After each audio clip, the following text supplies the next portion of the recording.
नमस्कार मंडळी, 90.4 green FM तुम्ही ऐकताय डॉक्टर्स रूम हा कार्यक्रम. मंडळी, आजकाल आपल्याला आरोग्याच्या बऱ्याच तक्रारी जाणवतात आणि मग आपण आपली तब्येत डॉक्टरांना जेव्हा दाखवायला जातो तर तेव्हा डॉक्टर सांगतात की काही व्हिटॅमिनची कमतरता आहे आणि मग तुमच्या आहारात हे जातं का, ते जातं का, ह्या व्हिटॅमिनला हा आहारात प्रकार घ्यावा लागतो वगैरे, अशा सगळ्या गोष्टी कानावर पडतात. हे व्हिटॅमिन म्हणजेच ही जी जीवनसत्व आहे तर ती आपल्या आरोग्यासाठी अतिशय महत्त्वाची आहेत. मग असं महत्त्वाचा विषय आहे तर तो आपल्या डॉक्टर्स रूमच्या माध्यमातून तुमच्यापर्यंत पोहोचावा या दृष्टिकोनातून आज मी हाच विषय घेतलाय, जीवनसत्व आणि त्यांचं आपल्या आरोग्यातलं महत्त्व. आणि आपल्याला आज मार्गदर्शन करतायत आयुर्वेद तज्ज्ञ डॉक्टर शिवकांत पाटील. नमस्कार सर. नमस्कार. या कार्यक्रमात तुमचं आधी स्वागत करते. आणि आज आपला हा अतिशय महत्त्वाचा विषय आहे, कारण जीवनसत्वांशिवाय आपलं आरोग्य काहीच नाही असं म्हटलं तरी चालेल. तर ही जी जीवनसत्व आहेत तर त्याचं नेमकं महत्त्व सांगायचं झालं आपल्या आरोग्यातलं तर काय सांगाल? एक खूप छान कोट आहे, what people eat is not calories but food. आपण जे काही अन्न ग्रहण करतो हे फक्त कॅलरीज नाही आहेत, तर ते एक समग्र अन्न म्हणून त्याचा विचार करणं गरजेचं आहे. आणि हे करत असताना त्यातील आयुष्यासाठी जे आवश्यक घटक आहेत त्यामध्ये जीवनसत्व असतील, प्रथिनं असतील, खनिजे असतील, अशा बऱ्याच गोष्टी आहेत. पण या सगळ्यात आपण सर्वात प्रथम चर्चा जीवनसत्वाची करतोय, कारण हे अगदी रोजच्या आपल्या हालचालींसाठी किंवा एकंदरीत शरीर निरोगी राहण्यासाठी गरजेचं आहे. जीवनसत्व खरं तर उत्तम आरोग्याचा समतोल राखण्यासाठी खूप आवश्यक असतात. त्यांचा योग्य मात्रेत आहारात समावेश असणं गरजेचं आहे. आणि अर्थातच आपल्या सर्वांना माहिती आहे की जीवनसत्व अनेक प्रकारचे आहेत, त्याचे अनेक स्रोत आहेत. हे सगळं जर समतोलात आपण आपल्या आहारात समाविष्ट केलं तर यानं काय होतं की शरीरातील पाण्याचं प्रमाण असेल, शरीरातील स्नायूंची हालचाल असेल किंवा शरीराची आपली पचन संस्था, मल किंवा मूत्र बाहेर टाकणाऱ्या अभिसरण संस्था, या सगळ्यांचं कार्य योग्य नियमित चालू राहण्यासाठी जीवनसत्व हा फार महत्त्वाचा भाग आहे. बरोबर.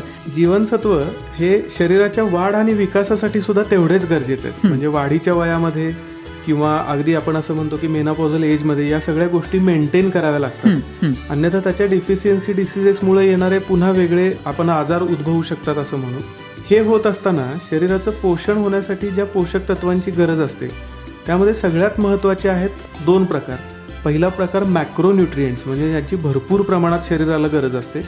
आणि दुसरा आहे मायक्रोन्यूट्रिएंट्स, म्हणजे ज्याची खूप अल्प प्रमाणात गरज असते पण तरीही ते खूप आवश्यक आहे. तर जीवनसत्व हा जो प्रकार आहे हा मायक्रोन्यूट्रिएंट्सचा प्रकार आहे. सूक्ष्म अन्नद्रव्यांमध्ये या जीवनसत्वांचा समावेश होतो आणि याच सूक्ष्म अन्नद्रव्यांविषयी आपण आज बोलणार आहोत. बरोबर. सर, आता तुम्ही बोलताना म्हणालात की जीवनसत्वाचे प्रकार आहेत. म्हणजे आपण म्हणतो की वॉटर सोल्युएबल आणि दुसरा जो असतो तो फॅट सोल्युएबल. तर या दोन्ही बद्दल आपण डिटेल सांगूया, म्हणजे मग त्याचं महत्त्व नेमकं लोकांना समजेल. हो, नक्कीच. जीवनसत्वाचे आपण आता जसं सांगितलं तसे महत्त्वाचे दोन प्रकार आहेत. पहिला प्रकार असा फॅट सोल्युबल, म्हणजे जो वसा किंवा तत्सम पदार्थांमध्ये जी जीवनसत्व विरघळतात आणि त्यातून शरीराला पोषण देतात. आणि दुसरा प्रकार आहे वॉटर सोल्युबल. आता फॅट सोल्युबलमध्ये एकूण 4 जीवनसत्व येतात. विटॅमिन ए किंवा जीवनसत्व अ, vitamin D, vitamin E and vitamin K असे 4 जीवनसत्व फॅट सोल्युबल या प्रकारात मोडतात. आणि त्याचवेळी विटॅमिन बी आणि विटॅमिन सी हे 2 प्रकार वॉटर सोल्युबल आहेत. अच्छा अच्छा.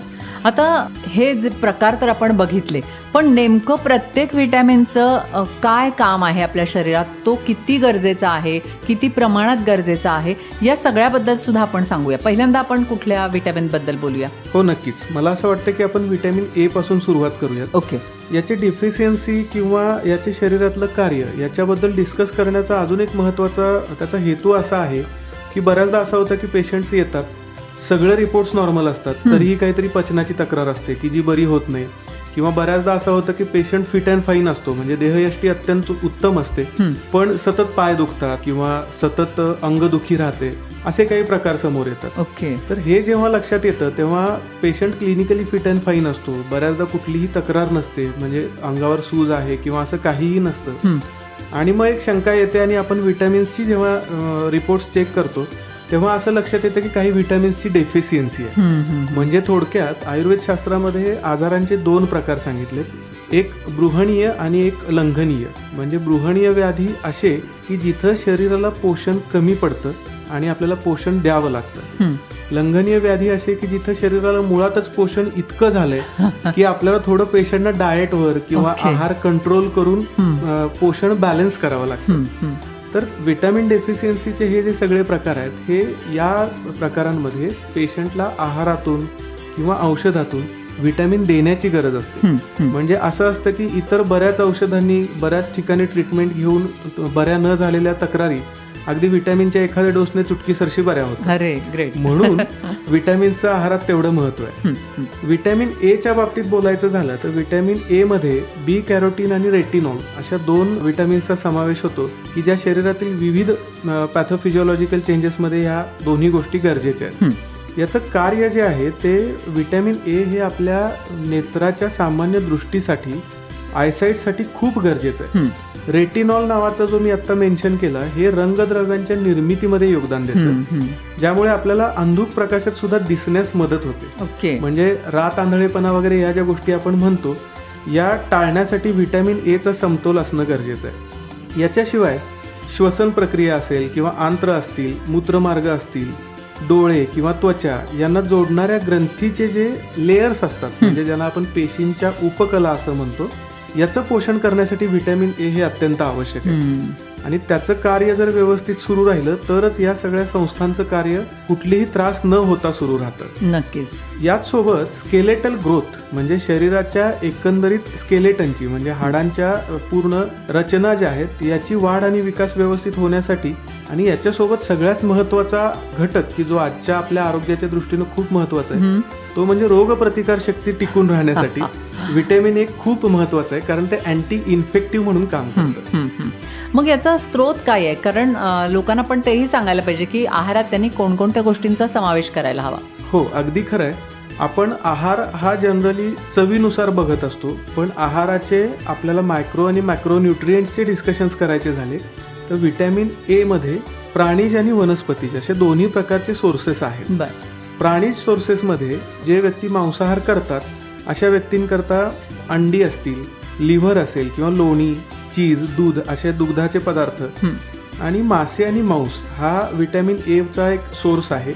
याच्यामध्ये फिश लिव्हर ऑइल नावाचा प्रकार असतो की जो सगळ्यात रिचेस्ट सोर्स आपण म्हणू शकू व्हिटॅमिन ए चा आहे. अच्छा. हे न्यूट्रिशनल सप्लिमेंट म्हणून बऱ्याचदा वापरलं जातं बरं का.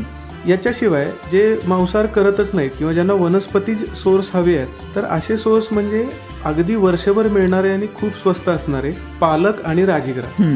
या दोन्ही गोष्टी आपल्या जर नियमित सेवनात असतील तर व्हिटॅमिन ए ची डेफिशियन्सी आपल्याला कधीच उद्भवत नाही. ग्रेट. याच्यासोबत पपई असेल, आंबा, भोपळा, गाजर अशा पदार्थांमध्येही व्हिटॅमिन ए मुबलक मात्रेत असतं. भोपळा म्हणजे लाल भोपळा ना? लाल भोपळा. लाल भोपळ्यामध्ये आणि गाजर, आंबा अशा पदार्थांमध्ये हे मुबलक मात्रेत असतं. मग आता हे जर आपल्या आहारातनं थोडं कमी गेलं तर मग नक्कीच व्हिटॅमिन ए ची कमतरता होईल आणि मग त्यामुळे आजार नेमके काय काय होतात? हो, आता याचं असं आहे की व्हिटॅमिन ए च्या कमतरतेचे आपण असं म्हणूया शेड्स आहेत. म्हणजे थोड्या प्रमाणात कमतरता असेल तर ठराविक आजार दिसतात, तीव्र स्वरूपाची कमतरता असेल तर त्याची डेफिशियन्सीमुळे होणारे डिसीजेस तेवढे इंटेन्सिव्ह असतात. अगदी साधं सांगायचं झालं तर डोळ्यांच्या कडा ज्या असतात आपल्या या नेहमी कोरड्या राहणं किंवा चुरचुरणं, डोळ्यांच्या कडा सुरकुतलेल्या असणं ज्याला कंजक्टिव्हल झिरोसिस असं म्हटलं जातं, हा प्रकार व्हिटॅमिन ए च्या डेफिशियन्सीमध्ये सुरू होतो. आणि व्हिटॅमिन ए ची तीव्र डेफिशियन्सी असेल तर तो प्रकार नाईट ब्लाइंडनेस पर्यंत जाऊ शकतो. म्हणजे रातांधळेपणा आपण ज्याला बोलीभाषेत म्हणतो की अंधुक प्रकाशात अजिबातच न दिसणं किंवा सूर्य मावळल्यानंतर सायंकाळच्या प्रकाशात काहीही न दिसणं, असा हा रातांधळेपणा की जो रोजची आपल्या डेली ऍक्टिव्हिटी हॅम्पर करू शकतो, हा व्हिटॅमिन ए च्या कमतरतेमुळे होतो. बायटॉट स्पॉट नावाचा एक डिसीज आहे की ज्याच्यामध्ये डोळ्यात त्रिकोणी किंवा मोत्यासारखे पांढरे असे डाग दिसायला लागतात. अच्छा. हा बायटॉट स्पॉट सुद्धा व्हिटॅमिन ए च्या डेफिशियन्सीमुळे होतो. मी मगाशी जसं म्हटलं की डोळे कोरडे राहणं, निस्तेज राहणं किंवा आपण सामान्य व्यक्तीचे डोळे बघितले तर एक पारदर्शकता किंवा एक तजेलदारपणा डोळ्यांमध्ये दिसतो, याचा अभाव असणं, याला कॉर्नियल झिरोसिस असं म्हणतात. तर हा प्रकार सुद्धा व्हिटॅमिन ए च्या डेफिशियन्सीमुळे येतो. आणि पुढं व्हिटॅमिन ए ची अगदी गंभीर कमतरता जर असेल तर अशा वेळी कॉर्नियाचे दृष्टी जाणे इतपतचे सुद्धा काही आजार उद्भवू शकतात.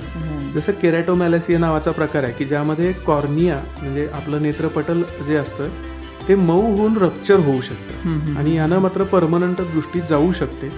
त्यामुळे व्हिटॅमिन ए हे मी म्हटलं तसं सहज अगदी नेहमीच्या अन्नपदार्थात उपलब्ध असणारं जीवनसत्व आहे. त्यामुळे त्याची कमतरता होऊ न देणं हे सगळ्यात जास्त चांगलं आहे आणि तो सगळ्यात एकमेव चांगला उपाय याच्यावर, या कमतरतेवर असं म्हणलं तरी हरकत नाही. आता पुढचं व्हिटॅमिन आपण बघूया, व्हिटॅमिन डी. आजकाल तर अनेकांना या व्हिटॅमिन डीची कमतरता असते आणि आपल्याला मग बऱ्याचदा doctor calcium with vitamin D असं प्रिस्क्राईब करून देतात आणि मग ते घेतलं की आपल्याला बरं पण वाटायला लागतं. नेमकं काय याचं कार्य, याचे स्रोत आणि त्याच्या कमतरता? मी आत्ता सांगितलं तसं की बरेचदा गुडघे दुखणं किंवा कंबर दुखणं हे तर आम्हाला म्हणजे सामान्य लोकांना माहिती असणारे आजार आहेत. तर काय सांगूया याच्याबद्दल? खरं आहे, व्हिटॅमिन डी हे अस्थींशी संबंधित म्हणजे हाडांशी संबंधित बरेच कार्य करणारं जीवनसत्व आहे आणि व्हिटॅमिन डीची कमतरता ही हल्ली खूप कॉमन झाली आहे. म्हणजे अगदी व्यवस्थित पोषक तत्व असणाऱ्या किंवा आपण म्हणूया middle class, upper middle class फॅमिलीजमध्ये सुद्धा व्हिटॅमिन डी डेफिशियन्सी असणाऱ्या बऱ्याच केसेस सापडतात. आयुर्वेदाच्या दृष्टीनं आम्ही जेव्हा याचा विचार करतो तेव्हा असं लक्षात येतं की बदललेली जी दिनचर्या आहे, आपलं सूर्यप्रकाशामध्ये जाणं हे बिलकुल कमी झालंय. व्हिटॅमिन डी हे खरं तर त्याचे 2 प्रकार आहेत, व्हिटॅमिन D2 आणि D3. याचा मेजर सोर्स जो आहे तो सूर्यप्रकाश आहे आणि अर्थात हा कोवळा सूर्यप्रकाश आहे. हा सुद्धा एक वादाचा मुद्दा आहे की आत्ताचं लेटेस्ट काही संशोधनं सांगतात की तुम्ही 11 ते 12 मधला जो सूर्यप्रकाश आहे तर तो घ्या, पण अनेक जण अजूनही सांगतात की कोवळा सूर्यप्रकाश जो आहे तर त्यातून तुम्हाला खात्रीनं व्हिटॅमिन D3 मिळू शकतं. खरं आहे, कोवळ्या सूर्यप्रकाशात जर आपण उघड्या त्वचेनं बसलो तर त्याच्यातून मिळणारे व्हिटॅमिन डी चे सोर्सेस हे हायेस्ट रिच सोर्सेस आहेत. 11 ते 12चा जो सूर्यप्रकाश आहे तो खरं तर वेस्टर्न कंट्रीज मध्ये त्यांनी सांगितलेला आहे, म्हणजे जिथं वर्षभर महत्वाचा मुद्दा मला आता तुमच्याकडून हवा होता. वेस्टर्न कंट्रीज मध्ये बऱ्याचदा असं असतं की आपण जो कोवळा सूर्यप्रकाश सकाळच्या वेळेचा म्हणतो, सूर्योदयानंतर 1 तास 1.5 तासाच्या अंतराने, तिथं मात्र यावेळी कडाक्याची थंडी असते किंवा बऱ्याचदा बर्फाळ वातावरण असतं आणि हा सूर्यप्रकाश घेणं त्रासदायक ठरू शकतं कारण मुळात थंडी खूप असल्यामुळे. म्हणून तिथं त्यांनी 11 ते 12 या वेळेतला आपल्याकडे जो कोवळा सूर्यप्रकाश म्हणून तो सूर्यप्रकाश त्यावेळी उपलब्ध होतो आणि म्हणून त्यांनी तसं रिकमेंड केले. पण आपल्या उष्णकटिबंध प्रदेशाचा विचार करता सकाळी कोवळं ऊन आपण जे म्हणतो म्हणजे सूर्यप्रकाशानंतर तासभराच्या अंतरानं हे ऊन अंगावर पडणं जास्त गरजेचं आहे. याच्यासाठी अगदी रोज 5 मिनिटं जरी आपण सूर्यप्रकाशात बसलो तरी व्हिटॅमिन डी साठी कुठल्याही सप्लिमेंट्स म्हणजे औषधाच्या स्वरूपात व्हिटॅमिन डी घेणं गरजेचं नसतं.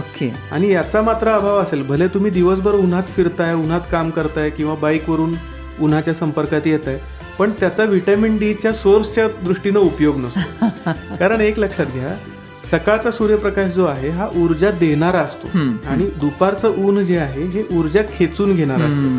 त्यामुळे आपल्याला व्हिटॅमिन डी साठी मात्र सकाळच्या सूर्यप्रकाशात बसावं लागेल. बरोबर. त्याच्यासोबत याचे प्राणीज द्रव्यामध्ये पण छान सोर्सेस आहेत, जसं अंड्याचा बलक आपण म्हणतो, एग योक असेल, बटर असेल, चीज असेल किंवा दूध असेल, या सर्व गोष्टी सुद्धा व्हिटॅमिन डीच्या सोर्सेस आहेत. व्हिटॅमिन डीचं शरीरातलं कार्य आपण जेव्हा बघतो तेव्हा कॅल्शियम आणि फॉस्फरस या दोन्ही घटकांचं शोषण अंतरामध्ये करण्यासाठी व्हिटॅमिन डी ची गरज असते. म्हणजे बऱ्याचदा आपण, तुम्ही आता जसं म्हटलात की व्हिटॅमिन डी आणि कॅल्शियम सप्लिमेंट हे एकत्रच दिले जातात, त्याचं कॉम्बिनेशन इथं आहे की कॅल्शियम आणि फॉस्फरसचं ऍब्सॉर्प्शन होण्यासाठी व्हिटॅमिन डी असणं गरज आहे. बरोबर. याच्याशिवाय बोन रिअब्सॉर्प्शन नावाचा एक प्रकार आहे की ज्याच्यामध्ये हाडांचा ठिसूळपणा कमी होऊन हाडांची घनता वाढणं, ज्याला आपण बोन रिअब्सॉर्प्शन म्हणतो, हे होण्यासाठी व्हिटॅमिन डी गरजेचं असतं. म्हणजे पोस्ट मेनोपॉझल असतील किंवा झिजेच्या वयात हाडांचे जे होणारे आजार आहेत, डिजनरेटिव्ह डिसीजेस सारखे प्रकार आहेत, तर अशामध्ये बऱ्याचदा डॉक्टर व्हिटॅमिन डी चे सप्लिमेंट्स तुम्हाला सुरू करतात. त्याचं कारण हेच आहे. याच्याशिवाय किडनीमध्ये असणारा जे कॅल्शियम आणि फॉस्फरसचं शोषण असतं हे कंट्रोल करण्यासाठी सुद्धा व्हिटॅमिन गरजेचं आहे. आणि मी आधी म्हटलं तसं एकंदरीतच सगळी जीवनसत्व शरीराच्या नियंत्रित आणि नॉर्मल वाढीसाठी गरजेची आहेत. तर व्हिटॅमिन डी सुद्धा अस्थींवर काम करत असल्यामुळं आपल्याला हे नॉर्मल वाढीसाठी अतिशय गरजेचं असणारं जीवनसत्व आहे. बरोबर.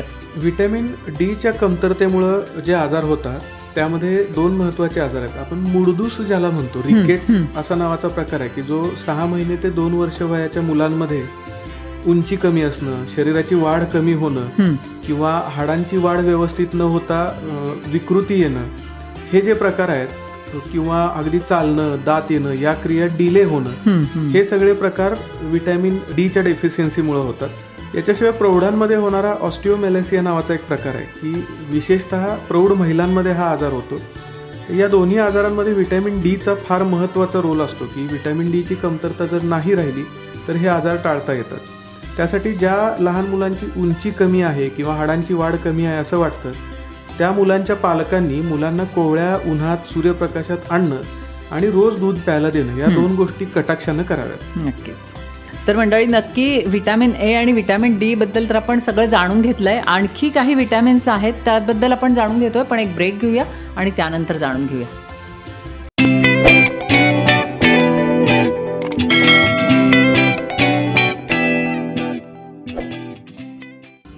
तर मंडळी, या ब्रेकनंतर तुमच्या सगळ्यांचं पुन्हा एकदा स्वागत आहे. आपण या ब्रेकला जाण्यापूर्वी व्हिटॅमिन ए आणि व्हिटॅमिन डी विषयी अतिशय डिटेल बघितलेलं आहे.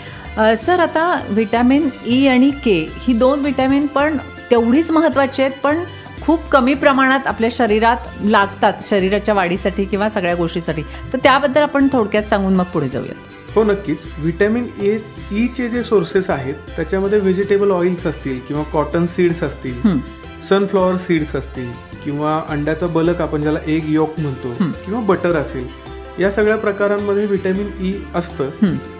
याच्या कमतरतेचा असा फार मोठा आजार अद्याप तरी रजिस्टर्ड झालेला नाही, त्यामुळे याची अल्प प्रमाणात गरज असते, पण ते गरजेचं आहे शरीराला.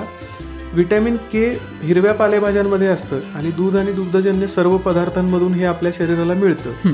व्हिटॅमिन केचं कार्य मात्र जखम झाल्यानंतर रक्त गोठण्याची जी प्रक्रिया आहे, म्हणजे ब्लड क्लॉटिंग आपण ज्याला म्हणतो, याच्यासाठी व्हिटॅमिन के गरजेचं आहे. कोॲग्युलेशन फॅक्टर्स तयार करणं किंवा कोॲग्युलेशन फॅक्टर्स सिक्रीट करणं, म्हणजे रक्त गोठण्यासाठी ज्या गोष्टी गरजेच्या आहेत त्याच्यामध्ये व्हिटॅमिन केचा महत्त्वाचा रोल. त्यामुळं तसं अगदी कमी प्रमाणात असलं तरी तेही अतिशय महत्त्वाचं आहे असं म्हणायला हरकत नाही. खरं आहे. आता व्हिटॅमिन बी यामध्ये बऱ्याच व्हिटॅमिनचा आपण उल्लेख ऐकतो. व्हिटॅमिन B12 आहे. B12चा मला वाटतं जास्त त्याची कमतरता जाणवत असते. तर त्या सगळ्याविषयी किंवा तो ग्रुपच जो आहे तर त्याविषयी आपण काय सांगूया? हो, आतापर्यंत आपण जे व्हिटॅमिन्स बघितले हे सिंगल व्हिटॅमिन्स होते, पण व्हिटॅमिन बीच्या बाबतीत मात्र नंबर ऑफ व्हिटॅमिन्स म्हणजे व्हिटॅमिन बी ग्रुप असा आपण तो डिस्कस करतो. त्याच्यामध्ये B1 नावाचं जे आहे, ज्याला आपण थायामिन म्हणतो, याचा कार्बोहायड्रेट्सचा वापर शरीरात होण्यासाठी हे B1 गरजेचं असतं. ओके. B1च्या सोर्सेसमध्ये धान्य येतात, तृणधान्य येतात, ज्याला आपण आता मिलेट्स म्हणतोय, किंवा गहू, हरभरा, कडधान्य, तेलबिया असतील, शेंगदाणे असतील, याच्यासोबत मांस असेल, मासे, अंडी असतील, किंवा अगदी यीस्ट सारखे काही कंटेंट आहेत. ह्या सगळ्यांमध्ये व्हिटॅमिन B1चं प्रमाण असतं. याच्या कमतरतेनं बेरीबेरी नावाचा एक आजार होतो. बेरीबेरीमध्ये बरीच लक्षणं असतात. याच्याशिवाय बेरीबेरीशिवाय पेरिफेरल न्यूरायटिस असतील किंवा हर्ट बेरीबेरी, इन्फंटाईल बेरीबेरी असे त्याचे उपप्रकार आहेत. ओके. तर हे सगळे व्हिटॅमिन B1च्या कमतरतेनं होऊ शकतात. याचा साधा उपाय म्हणजे जास्त पॉलिश न केलेला तांदूळ जो असतो, म्हणजे पूर्वी हातसडीचा तांदूळ आपण ज्याला म्हणायचो, हा जरी आहारात असेल तरी व्हिटॅमिन B1 डेफिशियन्सी आपल्याला प्रिव्हेंट करता येते. गुड. पुढचा व्हिटॅमिन B2च्या बाबतीत डिस्कस करताना B2ची सेल्युलर ऑक्सिडेशनमध्ये आपल्याला जास्त मदत होते, म्हणजे आपण अँटी ऑक्सिडंट प्रॉपर्टी असं जे म्हणतो, हे व्हिटॅमिन B2 मध्ये आहे. म्हणजे चिरतारुण्य राहण्यासाठी, आपल्या शरीराला तजेलदार राहण्यासाठी जे गरजेचं असतं. याचे जे स्रोत आहेत ते पुन्हा दूध, अंडी आणि हिरव्या पालेभाज्या. याच्या कमतरतेनं तोंड येणे हा एक नेहमी आपण जो आजार बघतो तो उद्भवतो, की बऱ्याच लोकांना ही तक्रार असते आणि काहीही तिखट नाही खाल्लं, काही नाही खाल्लं तरी वारंवार तोंड येणे, हा प्रकार B2च्या डेफिशियन्सीमुळे होतो. अशा वेळी आपण B2च्या सप्लिमेंटरी जरी घेतल्या आहारात तरी हा प्रकार लगेच थांबू शकतो. याच्याशिवाय अजून डिस्कस करण्यासारखे बी ग्रुपमध्ये B3, B6 आणि B12 असे महत्त्वाचे विटॅमिन्स आहेत. B3ला आपण नियासिन म्हणतो. हे metabolism of fat and carbohydrates यासाठी हे खूप गरजेचं असणार आहे. याच्यामुळं नॉर्मल स्किन फंक्शन्स, म्हणजे आपल्या त्वचेला जे तजेलदारपणा आणि संवेदना असतात, या नॉर्मल राहण्यासाठी B3 गरजेचं आहे. याच्याशिवाय नर्वस सिस्टीम, म्हणजे एकंदरीतच मेंदू आणि मज्जारज्जूच्या पूर्ण संवेदना, याच्यामध्ये हे B3 गरजेचं आहे. याचा सगळ्यात रिच सोर्स म्हणजे मोड आलेली कडधान्य, की जी बऱ्याचदा आपल्या आहारात समाविष्ट नसतात तर ती याचा खूप चांगला सोर्स आहे. आणि याच्या डेफिशियन्सीमुळं बऱ्याचदा असं होतं की उन्हात गेल्यावर त्वचेवर रॅशेस येणं, त्वचा लाल होणं किंवा त्वचेवर खाज येणं, हे व्हिटॅमिन B3च्या डेफिशियन्सीमुळे होणारा प्रकार आहे. पेलाग्रा नावाचा आजार आहे, डायरिया म्हणजे सतत पोट बिघडणं असेल, या गोष्टींमध्ये B3ची डेफिशियन्सी असू शकते. B6 मध्ये metabolism of amino acids, fats आणि कार्बोहायड्रेट्स ही महत्त्वाची प्रक्रिया होते. याचे पुन्हा बऱ्याचदा विटॅमिन्सचे जे सोर्सेस आहेत हे सगळ्यात रिच सोर्सेस दूध, मांस, अंडी आणि पालेभाज्या अशा स्वरूपाचे आहेत. या बाबतीत मात्र मत्स्याहारी लोकांमध्ये माशांमध्ये हे B6 जास्त प्रमाणात आढळून येतं. अच्छा. आणि महत्त्वाचं B12, हल्ली आपण त्याचं इतक्या मोठ्या प्रमाणात डेफिशियन्सी बघतोय. ऑफिस गोईंग जे लोक आहेत त्याच्यामध्ये B12 डेफिशियन्सीचे बरेच आपल्याला पेशंट्स दिसतात. का बरं, काय कारण असेल? याच्यामध्ये दोन गोष्टी आहेत. एक तर हालचालींचा अभाव आणि विटॅमिनचे सोर्सेस जरी आपल्या आहारात असले तरी त्यांची पचन करण्याची क्षमता शरीरात नसणं. म्हणजे असं होत नाही की आपल्या आहारातून दूध, अंडी जात नाहीत, पण बऱ्याचदा ते पचन करण्याची क्षमता जर शरीरात नसेल तर त्याने पाहिजे ते नरिशमेंट शरीराला मिळत नाही. अशा वेळी B12 ची डेफिशियन्सी पण दिसते. याच्यातला सगळ्यात त्रासदायक प्रकार आहे तो म्हणजे डिमायलिनेटिंग न्यूराल्जिया नावाचा प्रकार आहे. संवेदना हळूहळू कमी होत जाणं किंवा तळपायाला सुन्नपणा असणं, संवेदना न जाणवणं, मसल्स या वीक होत जाणं म्हणजे मांसाची शक्ती कमी होत जाणं, याच्यामध्ये बऱ्याचदा कंडिशन्स इरिव्हर्सिबल होऊ लागतात. त्यामुळे prevention is always better than cure. B12चा शरीरात B12चे स्रोत असणारे घटक शरीरात असणं, आहारात असणं गरजेचं आहे. बरोबर. मग त्यासाठी मगाशी तुम्ही अमिनो ॲसिडचा पण उल्लेख केला, तर त्यासाठी काय आपल्या आहारात गेलं पाहिजे? विटॅमिन्सच्या बाबतीत आपल्याला ह्या सर्व गोष्टींचं लक्ष ठेवलं पाहिजे की एकंदरीत आहारात ऋतूनुसार उपलब्ध असणारी कडधान्य, मोड आलेली धान्य, आपल्याला जर गॅसेसचा किंवा अपचनाचा त्रास असेल तर मोड आलेल्या धान्यांसोबत तूप असणं गरजेचं आहे. आणि त्याच्यासोबत गाईचं दूध, या गोष्टी जरी आहारात नियमित सेवन करण्यात ठेवल्या तर यातल्या बऱ्याच गोष्टी आपल्याला टाळता येतात. बरोबर बरोबर. आता सगळ्यात महत्वाचा C, तर त्याबद्दल पण सांगूयात. हो, व्हिटॅमिन C हे एकंदरीत आपल्या शरीरात जी प्रथिनं उपलब्ध आहेत त्या प्रथिनांपैकी कोलॅजन फॉर्मेशन करणाऱ्या प्रथिनांमध्ये अँटीऑक्सिडंट्स आणि कोलॅजन फॉर्मेशन करणाऱ्या व्हिटॅमिन Cचं प्रमाण एकूण प्रथिनांच्या 25% प्रथिनांमध्ये आहे. ओके. कार्टिलेज आणि ब्लड व्हेसल्स यांच्या प्रक्रिया नॉर्मल राहण्यासाठी व्हिटॅमिन C अत्यंत आवश्यक आहे. आणि याचा वर्षभर रिच असणारा सोर्स म्हणजे आपल्या सर्वांना माहिती आहे ते लिंबू, आवळा किंवा ग्रीन लेफी व्हेजिटेबल्स आपण ज्याला म्हणतो, हिरव्या पालेभाज्या, हे सर्व व्हिटॅमिन Cचे उत्तम सोर्सेस आहेत. ओल्या आणि कोरडे म्हणजे आपण ज्याला मोरावळा म्हणतो किंवा प्रिझर्व केलेले जे आवळा कॅन्डीज असतात, तर हे आवळे सुद्धा खूप चांगल्या पद्धतीने व्हिटॅमिन C पुरवू शकतात. किंवा जेव्हा ताजे आवळे मिळतात, ज्याला आम्ही ओले आवळे म्हणतो, की ताजे आवळे सुद्धा आपल्याला हे खूप चांगल्या पद्धतीने देऊ शकतात. याशिवाय पेरू आहेत, लिंबू आहेत, संत्री, टोमॅटो, या सगळ्या प्रकारांमध्ये व्हिटॅमिन C खूप विपुल मात्रेत उपलब्ध आहे, की जे सहज उपलब्ध आहेत. म्हणजे आंबटवर्गीय फळं आहेत जी, ती सगळी आपल्यासाठी खूप चांगली आहे. आणि याचं कारण असं की याच्या डेफिशियन्सीनं स्कर्वी सारखे आजार उद्भवतात. म्हणजे व्हिटॅमिन C जर शरीरात कमी गेला असेल तर बऱ्याचदा हिरड्या सतत सुजणं किंवा हिरड्यांमधून रक्त येणं, त्वचेच्या खाली रक्त साकळणे आपण ज्याला म्हणतो, की अगदी एखादा लालसर किंवा निळसर चट्टा उठतो त्वचेवर, किंवा त्वचेवर अगदी केसांसारख्या निळा शिरा दिसायला लागतात. तर हे सगळे जे प्रकार आहेत, त्वचेखाली रक्त साकळण्याचा प्रकार आहे, हा स्कर्वीमध्ये होत असतो. व्हिटॅमिन C ची डेफिशियन्सी असेल तर जखम भरून यायला बराच उशीर लागतो. असं होत असेल तर आपल्याला ते करणं गरजेचं आहे. आणि थकवा जाणवतो, अशा अवस्थेत मात्र व्हिटॅमिन C हा अत्यंत महत्वाचा घटक आहे की जो सहज उपलब्ध आहे. बरोबर. असंही आपल्याला होतं की खूप थकून आलो आणि एक छान लिंबू सरबताचा ग्लास घेतला तर एनर्जी येते, आणि हे अनेकांना माहिती आहे. तर मंडळी, ही जी सगळी व्हिटॅमिन्स आहेत तर ती आपल्या आरोग्यासाठी अतिशय महत्त्वाची आहेत. त्यामुळं आपला आहार संतुलित असणं किती गरजेचं आहे हेच आता डॉक्टरांनी सांगितलं, त्याच्यातून आपल्याला लक्षात आलं असेल. तेव्हा लक्षात ठेवा, आपला आहार संतुलित ठेवा, कोवळ्या सूर्यप्रकाशात थोडा वेळ फिरा, म्हणजे व्यायाम पण होईल आणि आपोआप आपल्याला सूर्यप्रकाशातनं आपल्याला व्हिटॅमिन D मिळेल.